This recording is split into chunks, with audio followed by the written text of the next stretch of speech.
केचुआ में होता क्या है कि ये तो हर्माफ्रोडाइट एनिमल्स है। क्या है? हर्माफ्रोडाइट एनिमल्स है, यानी कि इसमें क्या होता है, टेस्टिस भी है और आपके ओवेरीज में। तो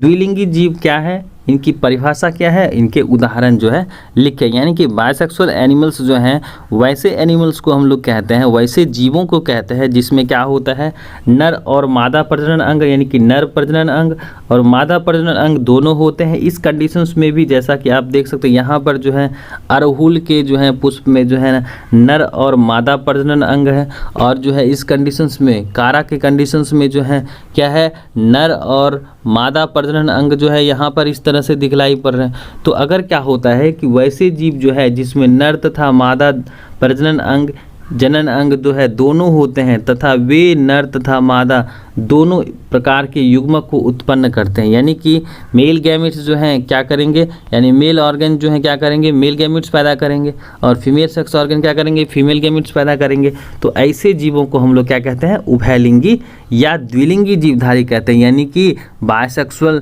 या हर्माफ्रोडाइट एनिमल्स कहते हैं। जैसे कि आपके केचुआ में होता क्या है कि ये तो हर्माफ्रोडाइट एनिमल्स है। क्या है? हर्माफ्रोडाइट एनिमल्स है, यानी कि इसमें क्या होता है, टेस्टिस भी हैं और आपके ओवेरीज में।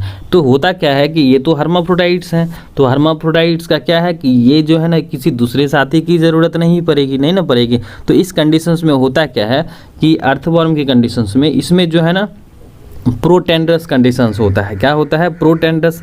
इसमें जो है ना मेल ही परिपक्व करते हैं, पहले फीमेल बाद में करती हैं। तो इस वजह से क्या होता है, जो फर्टिलाइजेशंस होता है ना वह कैसा होता है, क्रॉस फर्टिलाइजेशंस होता है। यानी कि केचुआ में होता क्या है कि नर और मादा प्रजनन अंग रहते हुए भी यह किसी दूसरे साथी की ज़रूरत होती है। किस कार्यों में? प्रजनन कार्यों में। तो क्यों? तो यहाँ पर जो है नर प्रजनन अंग पहले परिपक्व कर जाते हैं और मादा प्रजनन बाद में करती है। कहने का मतलब क्या कि केचुए के कंडीशंस में क्या होता है, प्रोटेंडरस कंडीशंस होता है, और जिस वजह से क्या करती हैं वे प्रजनन के लिए जो है द्विलिंगी जीवधारी होने के बावजूद भी यह क्या करती हैं, किसी अन्य साथी की ज़रूरत पड़ती है। तो हम लोगों ने यहाँ क्या देखा कि वैसे जीव जो नर और मादा प्रजनन दोनों रखते हैं वैसे जीवों को हम लोग क्या कहते हैं, उभयलिंगी या द्विलिंगी जीवधारी कहते हैं। जिसमें कि आपके अड़हुल के फूल हो गए, उसके बाद आपके केचुआ हो गए, कारा हो गए, इन ये तरह से जो है ना ये जीव क्या हैं, आपके बायसेक्सुअल एनिमल्स हैं, यानी कि हर्माफ्रोडाइट एनिमल्स। या इस कंडीशंस में हम लोग पौधों के कंडीशंस में क्या बोलते हैं, मोनोसियस कहते हैं। ठीक है, इस कंडीशंस में एनिमल्स के कंडीशंस में हम लोग क्या कहते हैं, हम लोग बायसेक्सुअल या हर्माफ्रोडाइट कह सकते हैं। यहाँ पर आपका क्या है, बायसेक्सुअल फ्लावर है। तो इस तरह से जो होते हैं हम लोगों के उभयलिंगी या द्विलिंगी जीवधारी कहलाते हैं, जैसे आपके केचुआ है।